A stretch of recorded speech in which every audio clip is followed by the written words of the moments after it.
It is the biggest, most important game of the Orlando Magic season, at least until the next one. But this one's actually pretty big. Why Magic Heat matters more, plus the final stop on our trade deadline tour. Why a big deal for Dejounte Murray is not far-fetched. It's time for Locked On Magic. You are Locked On Magic, your daily Orlando Magic podcast, part of the Locked On Podcast Network. Your team every day.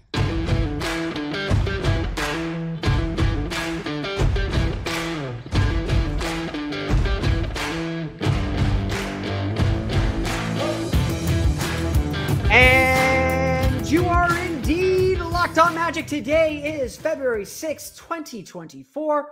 My name is Philip Rossman-Reich. I'm the expert and site editor over at OrlandoMagicDaily.com. Of course, follow me on Twitter at PhilipRR_OMD.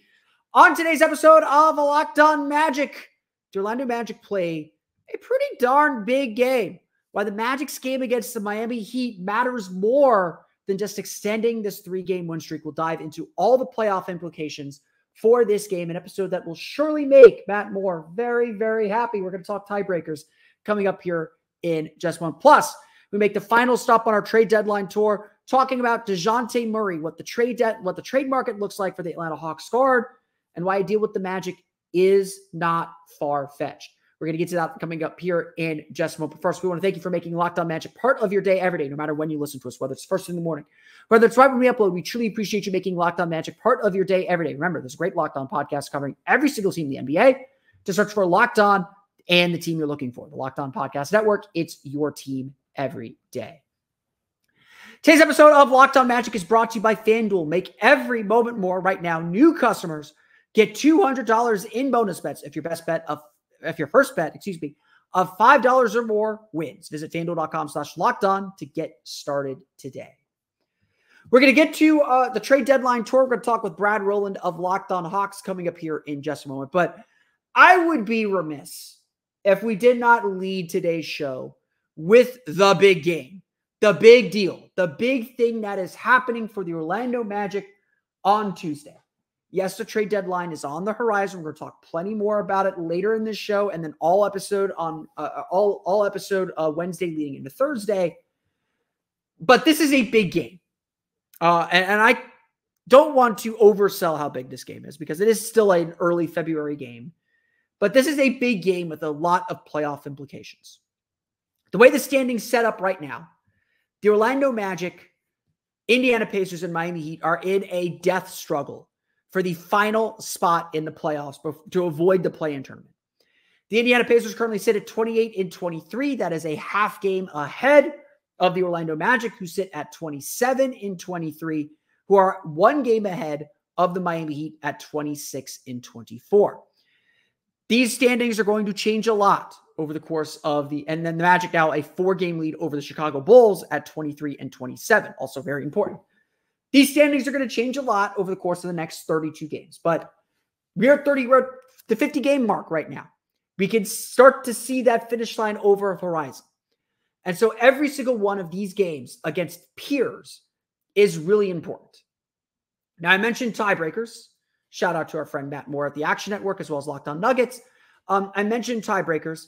The Magic have already won their tiebreaker against the Pacers. They have one more game against Indiana that's coming up March 10th in Orlando at the Kia Center.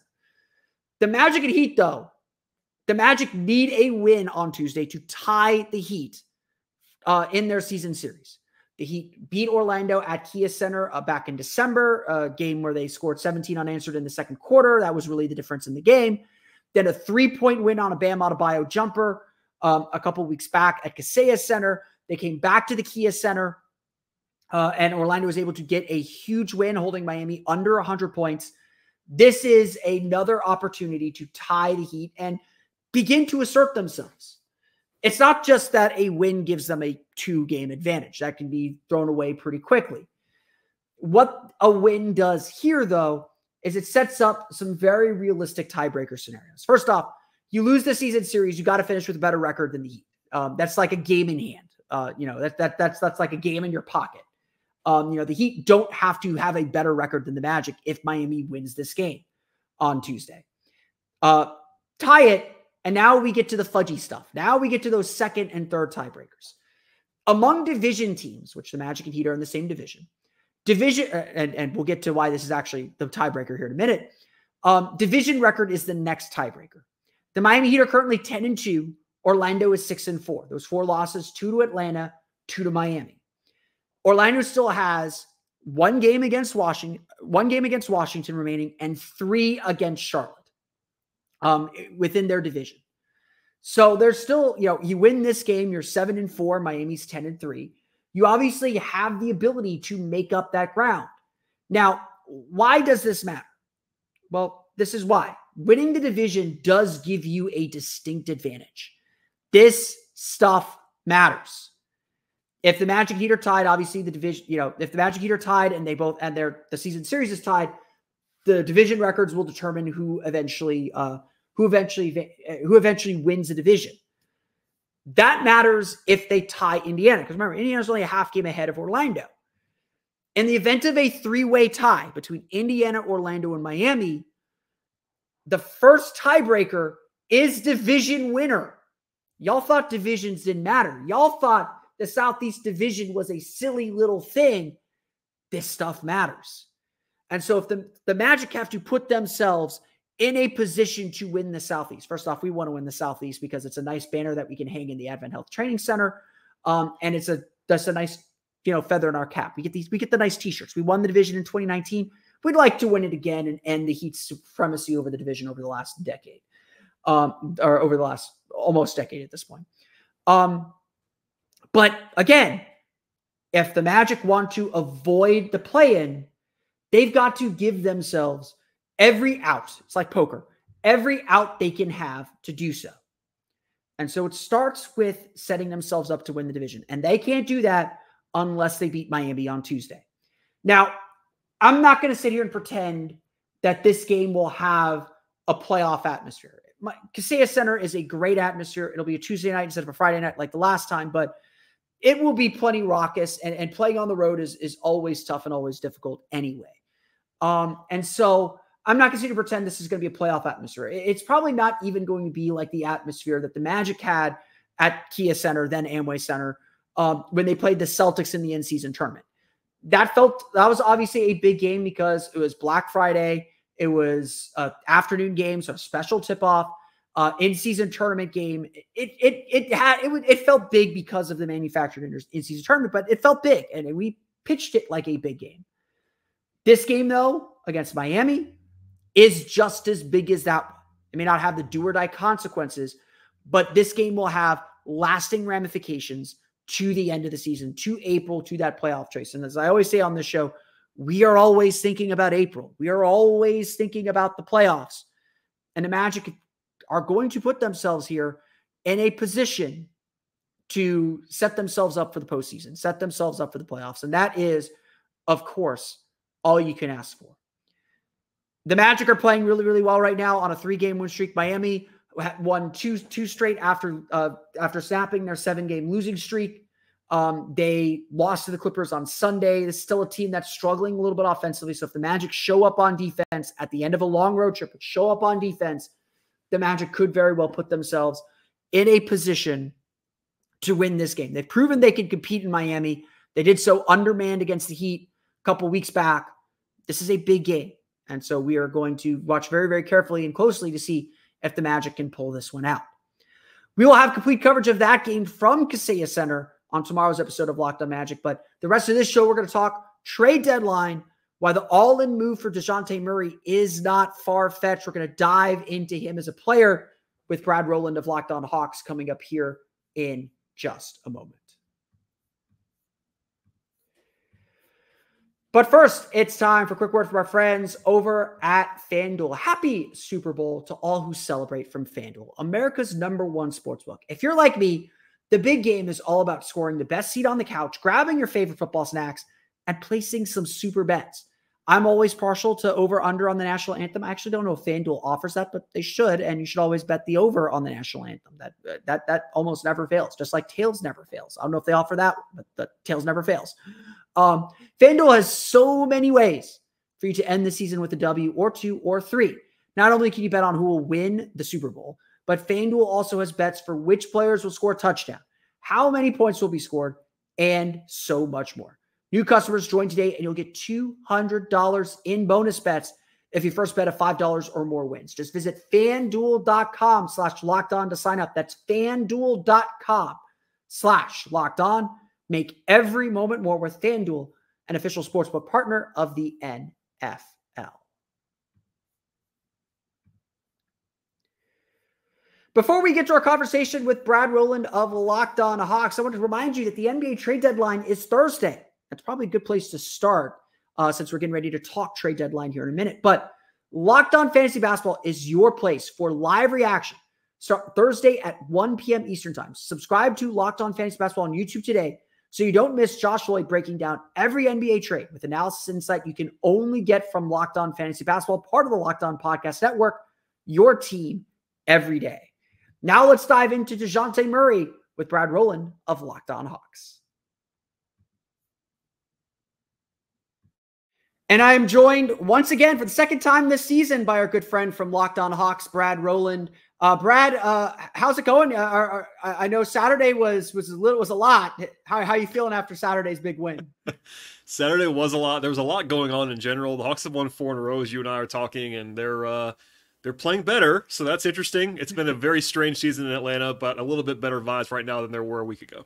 I probably shouldn't have dated this show as I just did for those that are listening. But you know, we have to plan things in advance. Atlanta does play Monday, so the storylines change game to game. That's how things go in the NBA. But Brad, it's obviously the big week. It is trade deadline week. Thursday is the deadline. This will run before then. I can promise that.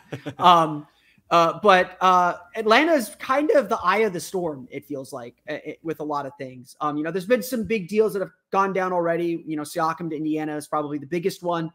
But as we get closer to the trade deadline, it seems like everybody is waiting to see if Atlanta makes the big move of trading Dejounte Murray. And it feels like he is the biggest star that is at least available heading into the deadline. Atlanta, I believe, is sitting in 9th or 10th in the Eastern Conference. They're 10th in the Eastern Conference, I believe. But they're still able, if any team is capable of winning the play-in tournament from the 10th seed, it's probably this Atlanta team with the weapons that they have, including Dejounte Murray. And as Miami showed last year, all you have to do is get in the field. Where does Atlanta stand? Obviously this changes hourly, probably minute by minute, maybe, but probably not that frequently. But where does Atlanta stand as far as what they're thinking of doing with Dejounte Murray as we get closer to the deadline?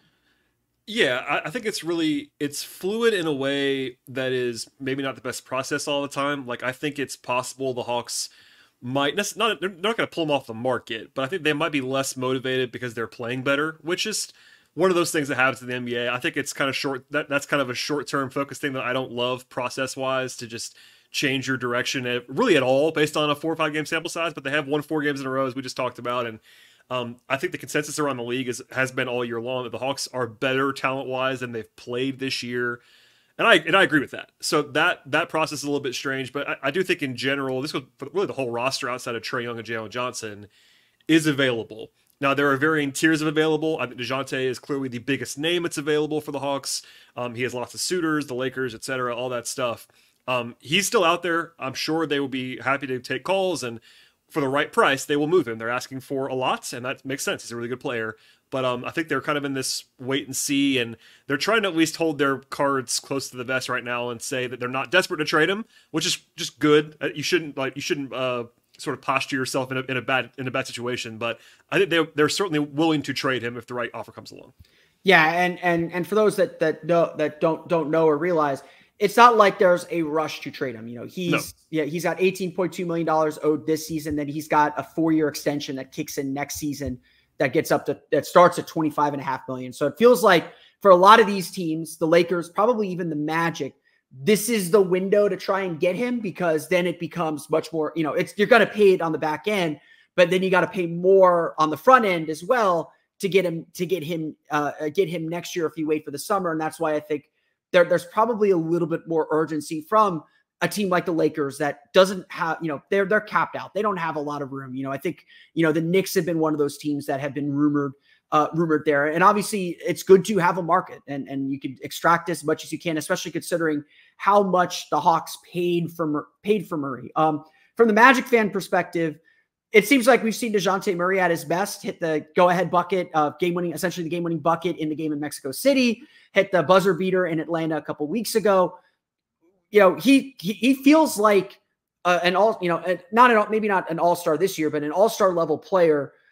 Why hasn't it worked out in Atlanta between him and Trae Young? Is it just a matter of, they've had some injuries, they need some time to get the roster in shape around them, or is there just something that just doesn't mesh well between those two? Yeah, it's really interesting because, I think the consensus is now that the Hawks are not at least overjoyed with the way it's gone. And that does make sense. They haven't had huge success. Like, this is a team that was kind of in the same spot that it is now before they made this move. And when you make a big move like that, trading 2-3 picks, you want to get better, and they really haven't gotten better. That isn't the fault necessarily of Murray by any means. Like, he's still, like you said, a really good player. And it hasn't been a disaster. Like, I think there's maybe a narrative out there in some circles that like they can't play together. No, they've done okay together. It just hasn't changed the world that they were hoping to. I think the most simple way to put it is that Dejounte Murray is at his best. We've now seen that in Atlanta, where he has the ball in his hands and he's kind of playing point guard. It's not necessarily as clear as that, but with Trae Young is the point guard. He's the best initiator. He's their best offensive player, etc. And that's not going to change. I think Murray is so much more comfortable, is the way that I put that. Like, more assertive. He's just in his element more when he has the ball and he's kind of running the primary action. He's the guy with the ball in his hands. Now, the counter to that is that on a lot of teams, he isn't necessarily good enough to be the unquestioned number one on a good team. You kind of need a setup like maybe what the Magic have, honestly, someone like Paolo and Franz to be next to you, or maybe LeBron in LA, etc. I think that would maybe work better. But if Murray is your shooting guard, which is kind of what they're playing him at in Atlanta a lot of the time, he's a little small for that defensively. He's done, to his credit, I want to make sure to say this, he's done a good job buying in and taking more catch and shoot threes. He's improved his shooting. Like, he's kind of done what you needed to do off the ball. But I think in the end, they're not the most natural fit. They never were. And I think the Hawks, the more negative side, I suppose, is that the Hawks were hoping that he was going to fix their defense on the perimeter, and that has not happened. So he's not been as good defensively as they hoped. And offensively, it's okay, but I think Murray's still, at his core, an on-ball point guard, and that's just kind of what he still is.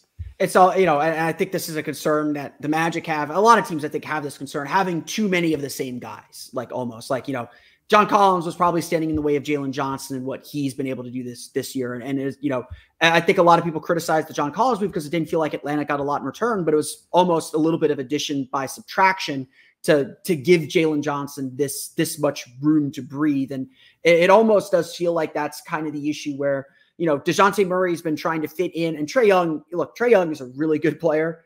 He is unique. And he needs the ball in his hands. The ball, the world kind of revolves around him. It just, from an outsider's perspective, it feels like they don't maximize each other, and it's trying to figure out, okay, how do we maximize? And every team's trying to do this with their stars. The Magic are trying to do this with Paolo and Franz and figuring this stuff out. How do you maximize your best players to make their lives easier, but also get the most out of them and help them get the most out of the people around them? And if a guy doesn't fit as an off-the-ball guy next to Trae Young, that's kind of hard. Yeah, and I think that's a good way to put it. Like, they've done a little bit better this year playing off each other. Quinn Snyder's been a little bit more innovative. I was on record and still am that the previous regime and Nate McMillan was like the worst possible coach for Trae and Dejounte. Not in a way to bag on Nate, but just he's a very old school, like, your turn, my turn. There was a lot of that. And they're already kind of leaning toward that anyway, so you want to have some more innovation to kind of have them play off each other. And again, it's been better this year at times. Dejounte's played well. He shot the ball well. It's just that there's something in the back of your mind, and I think that's been reported out there. The Hawks are just kind of like, we've seen enough of this to realize that if nothing else, this is not going to take us to where we want to go. I think that they are not panicked about it. As we started this conversation, they don't have to trade him now. He's under contract. It's a good contract. It's a favorable one in this new cap environment, but they are just kind of like signaling, like, you know what, we did this move. I'm not sure they would admit this. I'll say that so they don't have to. They overpaid in the first transaction. I said that at the time, so it's not even revisionist. It would have, if it works, this, if it works, nobody cares about the price you paid. If it works, it works. Yeah. But when it doesn't work to the point that you want it to, you look back and it's like, hey, they probably gave up a little bit too much for that transaction. So they try to recoup some of that back asset wise. And this is not a Hawks show, but it is what it is. Like the Hawks are kind of, at least in their signaling, ready to kind of go in a different direction on the whole, even if it's not a total disaster, because it really has not been a disaster. It's just that, and Dejounte's played well. It's just that the fit's not perfect. It's the whole thing if nobody wants to be stuck in the middle. Yeah, that's where the Hawks, I mean, the Hawks have been 3 years in a row now. They have been about as mid as you can possibly be. I mean, the Magic have played well against Atlanta, but I can tell you this, Orlando Magic fans don't want to be in that 7-8 game against Miami, lose that 7-8 game, host Atlanta and face Atlanta because they're in a single elimination game. They are still extremely talented and extremely dangerous. And, we've obviously played 3 really competitive games so far this season. 2 were last second shots from Dejounte Murray. The other one went to overtime. This is still a really, really tough out, even if their record isn't where they want to be.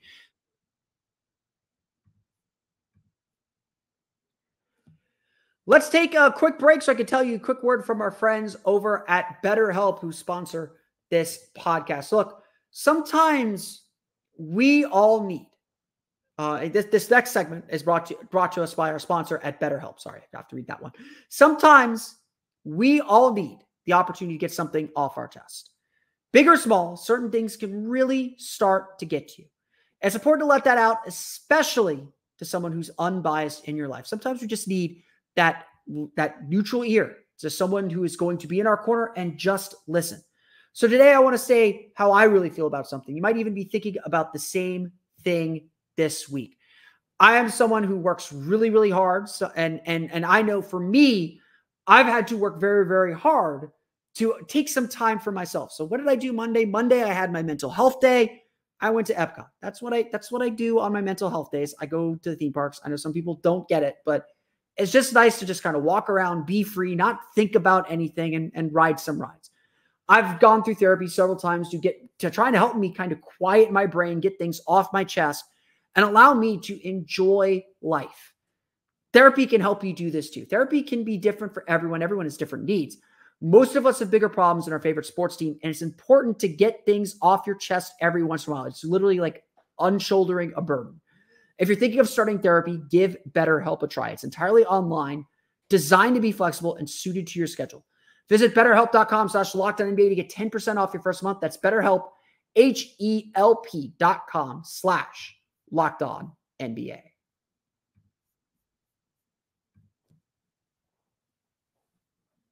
I want to jump now over to kind of the Magic fit. You mentioned that the Magic seemed like a team that you look at as a team that would fit Dejounte Murray.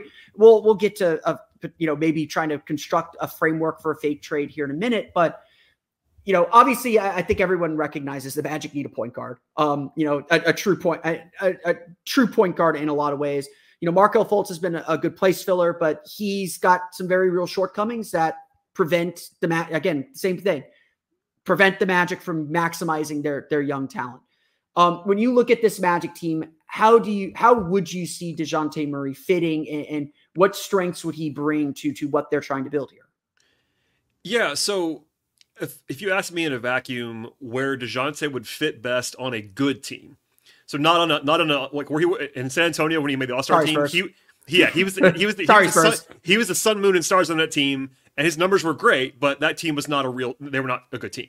On a good team, he needs to be, in my opinion, the point guard, but with other top tier guys, preferably on the wing and or center. Like, it's not like, I think if he's your best guard, you're fine, but you need to have a guy who's preferably better than he is on the wing somewhere, etc. I think he needs to have the ball a lot. He doesn't have the ball. He doesn't have to have the ball in his hands all the time. And I think Orlando, the whole league, on my side of things, I've been looking for teams that would A, have already shown interest in Dejounte, or B, maybe I think should. And I think Orlando's in the should category. I think it's like he fits there. I'm not saying it's perfect or that would there be no flaws, but I think as an on-ball guy who can get his own shot, he's really good late in situations. His improved shooting is big for Orlando, as I'm sure you've talked about before. You don't want to have a non-shooter there. Markelle is a virtual non-shooter at the point guard spot. It's not virtual non-shooter. It's Rudy Gobert is guarding him and roaming and is not concerned about him at all. And it's weird because, Dejounte, if you look at his career numbers as a three-point shooter, they're bad. But he is not the shooter that he used to be. In San Antonio, who's not he's always been a good mid-range shooter, and now he's really become, at least for this year, much more of a high volume three-point shooter, and he's been pretty good at it. The Hawks have done a good job with him pushing him out three-point line. He's still comfortable in the mid-range. He loves the mid-range jump shot. I'm sure he actually admits that, to be honest. It's not like he doesn't hide that. He likes that range, but he will let it fly from three in a way that Orlando needs as an on-ball guy. He's a solid enough passer. Like, as a point guard, he isn't a special passer. He's a fine passer. But that's kind of all you need. They have other guys that do think, Paolo makes plays, etc. So, and then defensively too, while I've been critical of his defense in Atlanta, I have to admit that he's not been particularly good, I don't think. I think he is better if he is the point guard on defense. I think his skill set plays up better there. He's a playmaker. He's got great hands. He's always been a big steals guy, which steals can be overrated, but it does help you when you have a guy who can kind of get deflections and all that stuff, and he's pretty good at that. So situationally, roster around him, I think he fits pretty well in Orlando. Would you want the shooting to be a little bit more proven? Maybe, but I think that I buy his shooting now more than as being closer to his real talent than it was 3 years ago when he was like not a great shooter. Does that make sense? Yeah, that makes sense. And like, look, I'm someone, and I know I've said this on my pod a million times, and I don't know if you would agree with this statement or not. Your ability to honestly, it's I think with defenses, it's not necessarily your ability to shoot that matters. It's the perception of your shooting. And I think that because, like, I go down the Magic's list. Paolo's been a better shooter this year. Franz has been shooting 40% from three over his last 7-8 games. Jalen Suggs is a 39% shooter. The Magic, are the second worst shooting team in the league, but they have guys who are taking threes and making them at a higher rate than they did last year. But right now they're taking so few, it doesn't matter. They're taking so few, making so few, it doesn't matter. And so to me, I think one thing the Magic have to get is guys who are at least perceived as good shooters, or at least perceived as threats where I can't leave this guy because if I'm too far off him, he'll hit a shot and beat me. Or if I'm too far off him, he's going to drive right by me as I try to close out and get to the shot. The Magic right now just have too many guys who just the defense is go ahead and shoot that. I don't really care. We don't really care at this point. And they're not taking enough of them. I mean, I think they've had 3 of their last 4 games. They've taken fewer than 33s, which is fine for them, I suppose. But we're going to get into a playoff series, and the Magic might shoot 10 for 25 from 3, and that's great. The other team's going to make 18, and that's going to be the game. And that's where the Magic have to start thinking about how do we get better, is building that kind of offense. And obviously, I think when you look at this Magic team, what they're looking for are guys who can do a little bit of everything. They want to be able to switch on defense, especially. So having a bigger guard like Dejounte Murray, that's their wheelhouse. That's what they're looking for. That's why they drafted Anthony Black. That's why I think they still stick with Markelle Fultz, because he's big. He's not tall, but he's big. Yeah. They want to be able to just envelop guys. You mentioned the steals thing. They're very big on deflections and forcing turnovers. They're especially if they somehow have Jonathan Isaac behind them, they're fine overplaying and extending pressure, knowing that they can clean up on the back end. And so, I definitely think Murray is a guy that at least on the surface fits what this team's trying to do. He can run the point. He can calm the team down, which is, I think, a bigger thing that this young team needs, especially. He's another scoring threat, which is another, just takes another bit of pressure off of Paolo, because, Paolo sees a ton of double teams. They run a lot of stuff with Franz on the same side just to try and convince the defense not to crash down on him. Having another guy like that, it would be huge, especially with the passing that this team has. And, I've said this, I think, to a lot of people offline. I'll say it officially on the podcast.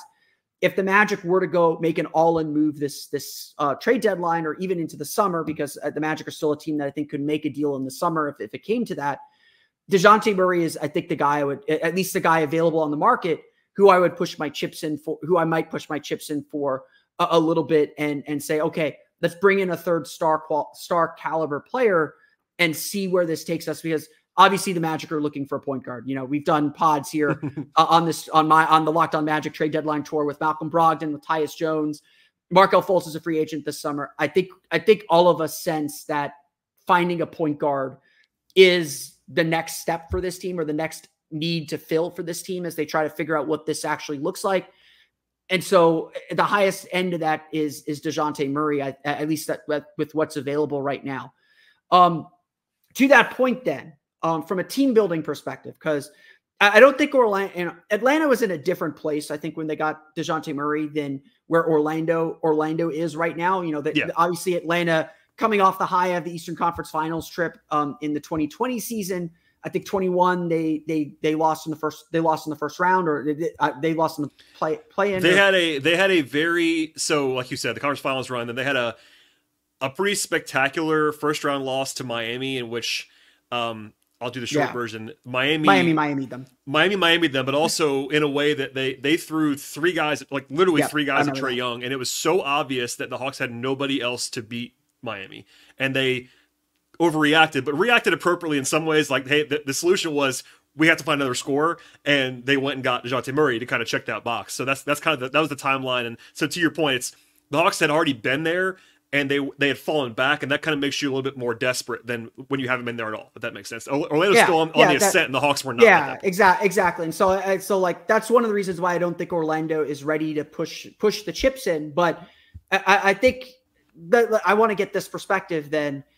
How do you know when it's time to push those chips in and go all in? Because they you're right. Like, I remember that series, they were sending 3 to Trae Young. It was just like the Hawks need to give Trae Young some help. They need another guy who can handle the ball, and maybe handle the ball, kind of help him out a little bit. Like John Collins wasn't doing it, obviously. The Hawks, had been close to the mountaintop and were trying to get back there. They put a lot of assets into Dejounte Murray. They put a lot of chips in, and we'll talk a little bit about compensation here in a minute, but the Hawks, it feels like, are expecting to try and get some of that back if they're going to move Murray. How do you know when is the right time to make that kind of all-in move? It's a really interesting question, because some of that is organizational. Like, how much do you believe in what you already have? Is this the final piece? Is this the second to last piece? Like, part of it is like, okay, let's just fast forward for a second and say, now you have Dejounte Murray. Now, what are your internal expectations? Are you expecting this move to make you a title contender? Because that's a big jump, obviously, from where they are now. And they're in this phase at this moment, and I'm sure you talked about it a lot on your show, where it's like, yeah, they're going to probably be in the playoffs this year, but what does that mean? Like, do you want to see what this team looks like in a playoff series before you make the big move, or do you want to go ahead and do it now? And that's an interesting balance, because I agree with what you said before. Murray on paper makes a ton of sense for them, especially looking at the market right now and the free agency or lack thereof of guys who are going to be available at that spot. The needs, he's cost controlled. It's, even if you don't love Murray, it's a good contract. It just is. So, and if you think it isn't, just wait till the new TV deal comes in. And that's why I'm saying that. It sounds like a lot of money. It's 4 years, $114 million, but it was only that number because that was the most he was allowed to sign. If he had been able to get more than that on an extension, he would have gotten more than that. He actually signed a very cheap contract in San Antonio that kind of capped him. Anyway, when do you go all in? It's an interesting question, because I don't think Murray's going to make Orlando a title contender. I don't think that. But it does allow you to fortify the clear weakness that they have at that, as far as positionally right now. It helps the scoring. It helps the shooting a little bit. And it doesn't cap you long term. If it doesn't, let's just say it doesn't work, you can move him. It's not like you're in this spot where you're locked in forever to this terrible. I won't using a player as a comparison, contracts, just to not be mean, but that's a deal you can move. So when you go, there's not an easy answer. I'm sure everybody wishes there was, but there just isn't one. It's all about something that's really hard for you to know, or I know on the outside. It's all about front office team building and how do you want to frame your upward trajectory, because you also speed up your expectations. I know this. I don't know how Orlando fans are handling it right now. I think this is kind of it's been pretty linear so far. They're just getting better and they're getting better. And that is actually a lot of the fun part, is when you're on the way up. But the first time, speaking of somebody who covered the Hawks, the first time you overachieve, there's danger in overachieving. Yeah. The Hawks were not a top 4 team in the league when they made that run to the conference finals. And yet, once you do that, your ownership and your front office, you're like, hey, we've arrived. And the Hawks had not arrived. It's just that they caught a few breaks. Trae was awesome. They made the run. And that's the scary part, is that suddenly you have your balance is out of whack. So I think that keeping things in line is the most important part about when you actually go all in, or not even going all in. It's kind of there's an all in, and then there's a Phoenix Suns all in. There's definitely there's definitely levels to this. Yeah. And look, and this is a point that I've made repeatedly. This Magic team, honestly, I've said this to everyone, the Magic need to get into a playoff series with Milwaukee, with Boston, with Philadelphia. I mean, maybe not Philadelphia anymore, but they need to get into a playoff series and get their butts kicked against a real team. Yep. Against a real team in the playoffs. They don't know what Paolo and Franz are yet, because they don't know what they need to work on, because they haven't been in a playoff series to see, okay, this is how these guys are going to, this is how they're going to defend us. This is how they're going to double us. And look, the Magic need shooting. When they get into that playoff series this year, they're probably going to lose in 5. If they get it to 6, that's almost a coup. Unless they somehow get into the 4-5 game, which I don't think they're going to at this point. But they're going to play a real team that's going to break them, and then that's when they're really going to find out what they need and what they're missing. And look, we know they're missing a point guard. We know they're missing shooting. We know they need some things. It's not like we're saying this team is perfect, live with them. But to that point, Paolo doesn't know what he needs to work on yet. And so I think the concern on my end with the Magic, again, I really like the idea of a Dejounte Murray on this team, but my concern at this developmental stage with the team is that if you put a Dejounte Murray on this team, all of a sudden you are putting those expectations on this group, and you're kind of boxing in Banchero into a specific role and a specific play, because Murray has to play his way, and you have to feed Murray the ball a certain amount of times. It's not like eventually you're going to have to learn how to play with other really good players, but it just feels like Paolo and Franz are still in this experimental stage where they can make some mistakes. And, no one is flipping out about that. No one flips out when Franz has a 5 turnover game, because it's like, okay, he's learning where his shots are going to come from. And that's, like you said, nothing is more fun than a team that's figuring out how to win for the first time. Because, once they've proven they can win, then everyone starts to be like, okay, why aren't you doing it more?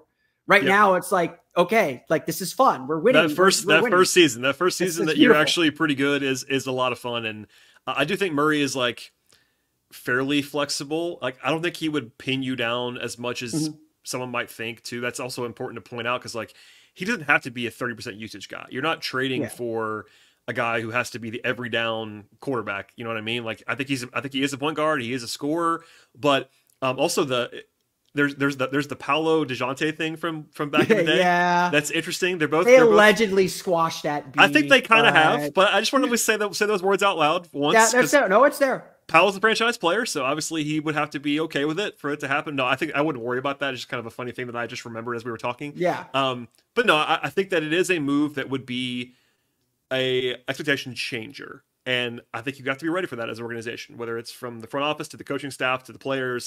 It's like, hey, once this guy arrives, he walks in the door. It's not like you're trading for an established top 10 player. That's a different discussion. Murray's in that top 40, 50 range. He's a really good player. But he'd be firmly in a big 3 with Paolo and Franz at that point, and they haven't had that experience yet. It's been Paolo and Franz, and they're the 2 best guys by far. And they've been doing it in anonymity. No one's really paying it. Orlando's been so lost in the desert. That's what happens. We're very happy just to have them. It gets different.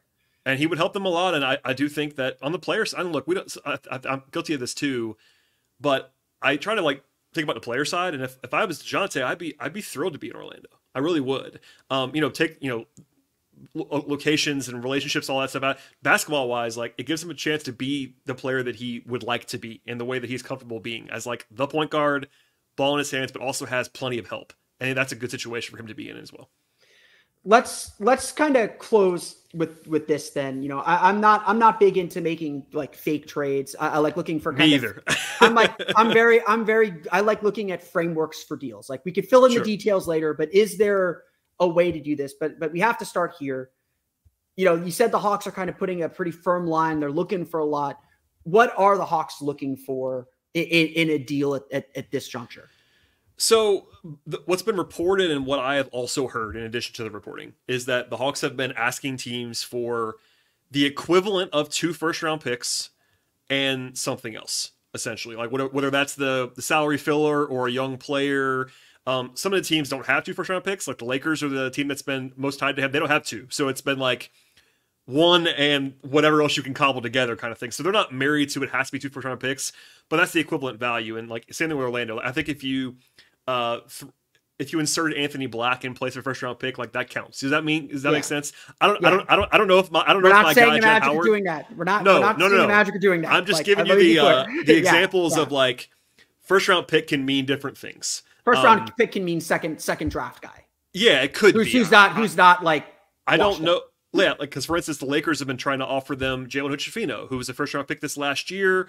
I don't think he has the value in a vacuum of a first round pick right now. I don't know if Jet Howard would have the first round pick patina in a trade right now after not playing really at all this year. But like he'd be interesting. That's a guy that's like interesting.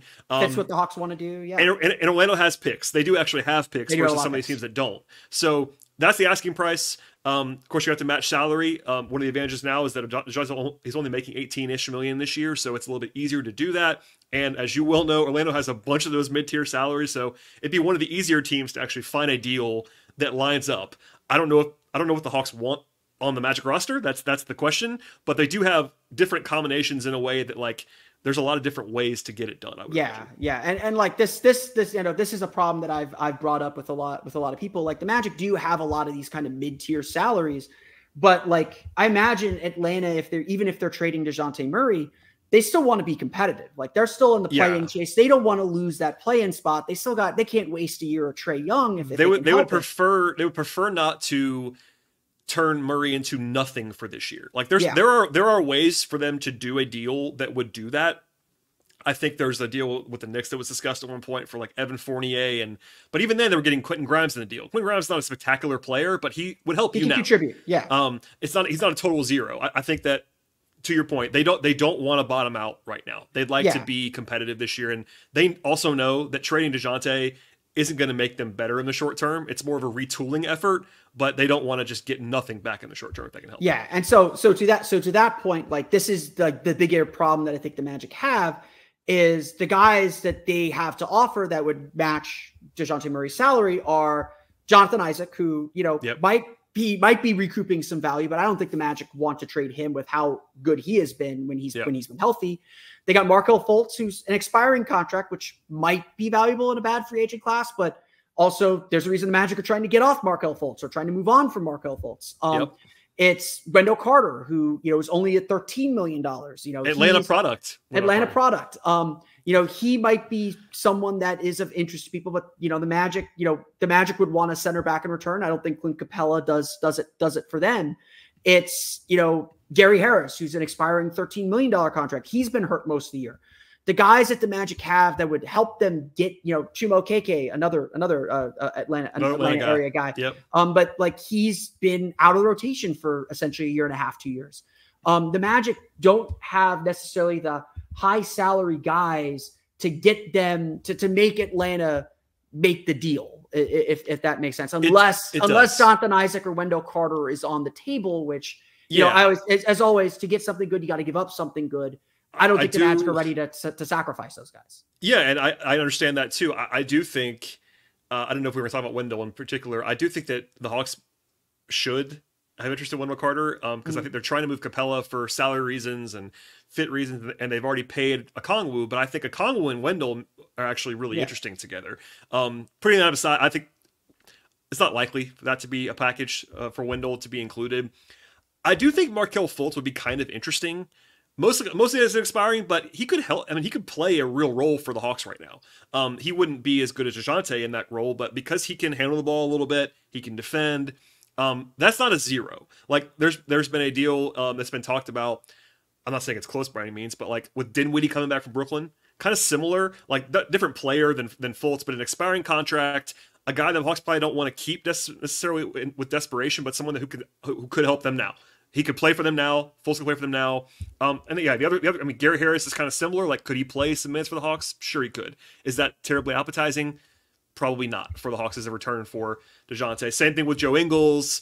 All those guys. But it is what the Magic probably have, and I think this is the case for a lot of the deals that they might be involved in. What the Magic have is their draft picks. Like, what was that stat that came around? It was like between the Spurs, Magic, Pistons, Thunder, and Rockets, they own 75% of like future firsts for the next 5 years or something like that. The Magic and the Magic are like on the low end of that. Yeah, the combination of things the Magic have that would be interesting in a Hawks deal is less about the current players. It'd be more about they have expiring contracts, whichever ones you want to pick, they have them. And then they have young guys, if you want to, obviously Anthony Black is kind of in an interesting tier of his own there, but you have Jett Howard and you have picks. And those are the three things you have. And it's not a bad combination of those things. It's just that whether the Hawks whether the Magic want to take Anthony Black off the table is interesting in this conversation. Picks are interesting. Like, obviously, they would have no problem offering 2 first-round picks. A lot of these teams can't get to 2, and Orlando could offer them 2 real, unfake two first-round picks. And I think the Magic are probably very actively shopping or willing to include the 2025 Denver pick that they have, which is not a good pick, but it's a real pick. It's going to convey. It's a real pick. Yes. Yeah. And then honestly, I know this draft isn't the craziest good draft. Like, the Magic aren't playing a draft pick from this year. Like, I don't know, you don't just throw away a first for anything. And that first is probably going to be in the 16, 17, 18 range, maybe. But why wouldn't I would think the Magic would at least be more open to trading that pick than they have been in the past, because Jett Howard's not playing. And presumably you're trying to open some space for him to play next year after he gets kind of a gap year in the G League. Yeah, and also, this is not something that I necessarily agree with, but a lot of the sentiment out there about this draft being bad, and I do agree with that. It's a middle draft. I do agree with that. Yeah. The draft, it's not a good draft, but why I'm saying I don't necessarily agree with it is that the middle of it's fine. Like, I think where the Magic are going to pick is a fairly normal draft position. It's the top that's a disaster in this draft. That's not good. Yeah. So, like, I think it's not Anthony Bennett bad. Let's be clear. Yeah, it gets described as this terrible draft, but it's really the top. The rest of it is kind of normal. So the equivalent value of the 16th pick, what you said, 18th pick, whatever it's going to be for Orlando, that's still a real pick. The Hawks are looking at that. Well, the Hawks are owed a pick by the Kings in that exact same range, so I'm tracking that range already. And it's like, this is a pretty normal first round spot. And to your point, I think Orlando, that would be interesting. I would imagine, all things equal, the Hawks would probably not love that one because they already have potentially 2 first-round picks in this draft. They have their own, and they have the Kings pick, which is likely to convey. Again, that's nitpicking way down the road and at the end of the conversation, but I think that they might be asking for 2025 or 2027 or something like that. And the Magic obviously have those picks. They have that weird Phoenix Washington pick that will convey, but it's like the more favorable of whatever it is. The second Phoenix Washington. Phoenix Washington. It's a weird. I looked briefly and I was confused by it, but it's a weird one. Like I even forgot that they had it. The last point I want to bring up is one thing that I think at least Magic fans have talked about, because like you said, the teams that are the favorites to get Murray, the Lakers, the Knicks, they're going to need some help. Do you view the Magic as a potential third team that could get involved in helping facilitate Murray elsewhere? Some Magic fans pitched, the Magic might be a team that would be willing to take on D'Angelo Russell. I don't think they would be, but that is, I was going to say that exact thing. He fits some needs too. It's not crazy to think that, like, there's logic there. It's hard. It's really hard from the outside. To the point about not living fake trades, it's really hard on the outside to like concoct scenarios for third teams. But because that one's been widely reported and I've heard it as well, like the Hawks are kind of at a stalemate with the Lakers on this deal. And part of it is the Hawks don't want Russell. They just don't want him. He fits a lot better in Orlando, for instance, than he would in Atlanta, even in the short term. So that's a very logical one. I don't know if the Magic are like kicking and screaming to be excited about doing that, but they could. And by the way, it would cost them very little. That's the thing. The Hawks aren't asking for, like, in this three-way scenario, it wouldn't be like, hey, give me a ton of stuff for D'Angelo Russell. It's like, can you give me an expiring contract for D'Angelo Russell? One of those kind of things. Like Fultz for Russell, that kind of thing. I'm not saying that would be exactly it, but that kind of construction would make some sense. Or Gary Harris for Russell, whatever you want to say it is. That I wouldn't mind that as the Hawks. I don't know about Orlando, like you said. Yeah, but I think he kind of fits there, but kind of doesn't. I don't know. It's interesting. He fits and he doesn't. Like he gives them something that they need. Like he'd help the offense. Yeah. And you think, do they have enough to cover defensively? Like you mentioned, Spencer Dinwiddie. He's been a guy I've kind of kicked around as well. Same kind of level as Russell in a lot of different ways. Yeah, just give him another guy who's at least a threat to shoot. A veteran. Like a big thing that I've been talking with a lot of people about is like the Magic have a lot of like kind of B and C level players, but when Franz Wagner went out, the offense went in the tank because they didn't have someone who could be a B level player that turns into an A level player for a week when you need him to. Like you don't want to rely on that for a month, but they don't have a guy that can score that outside of Paolo and Franz who's going to get you a 30 pointer on a random night, or when Franz was out for a while, when Paolo was out, and that's kind of something that you need. You need to play at a high level and you survive an 82 game season. But I actually think Russell might be underrated now in a vacuum, and I've never been a big fan of his, honestly. But I think the reason why for the Hawks is that he just can't play with Trey. Like that doesn't make any sense. So I think put him next to Jalen Suggs, it's different. He would be. Or even next to Fultz. Like, he makes sense with multiple guys in Orlando in a way he would not next to Trey in Atlanta. So didn't want to dive too deep into that rabbit hole, but it does feel like there is a framework. Like there is a path to. There are many frameworks. Yes. And that, again, my big thing when I get into these trade discussions is like, okay, we'll worry about the details, but can you make the math work?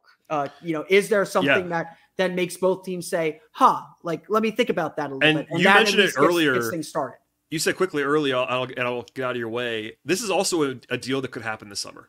Yeah. I know that's not sexy in the next few days, but if the Magic don't like what they see in the playoffs and the Hawks keep Murray, which certainly could happen, these two teams still match up fairly well in July or June if they want to at the draft or in July. Like, that's a non-zero possibility, I would say, of both sides kind of coming like, hey, Orlando might be more in buy mode this summer, and then the Hawks might still be looking for takers on Dejounte. So that's 5 months away, but like that could be on the radar too. So save this. So save this podcast. Put the link in your link in your too many tabs. Save it. Come back to it after the season. And tell a friend. Yeah, tell a friend. Yeah. The only other thing, and again, like you mentioned, you hinted a little bit with the Paolo Dejounte history. The only other thing, and I brought this up when I talked to Tony East of Locked On Pacers when we chatted about Buddy Hield. The Magic and Hawks are also still kind of competing for the same spot in the East. I'm sure Atlanta. Trae Young is an all-star level player. I'm sure he'll be one of the replacements for the all-star team if he wants it.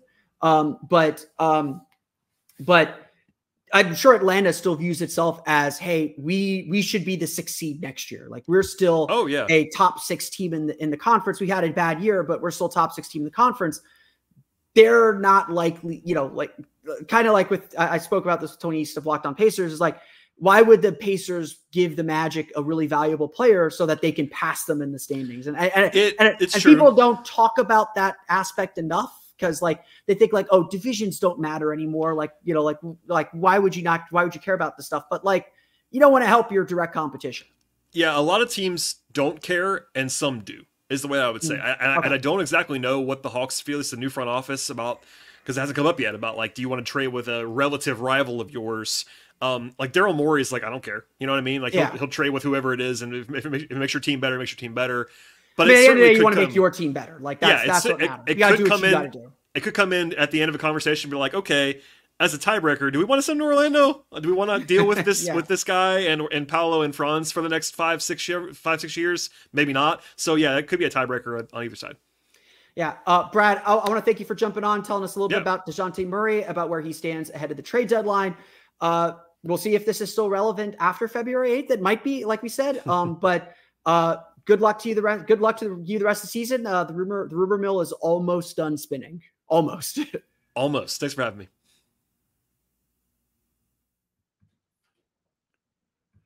I want to thank Brad for taking the time to chat with us about Dejounte Murray. Second time this year on the show. We did the Mexico City game back in the November now. That's so long ago. But I want to thank Brad for shedding some light on Dejounte Murray. Hopefully we will not be chatting with him in April, because I don't really want to see the Hawks in the play-in tournament if it comes to that.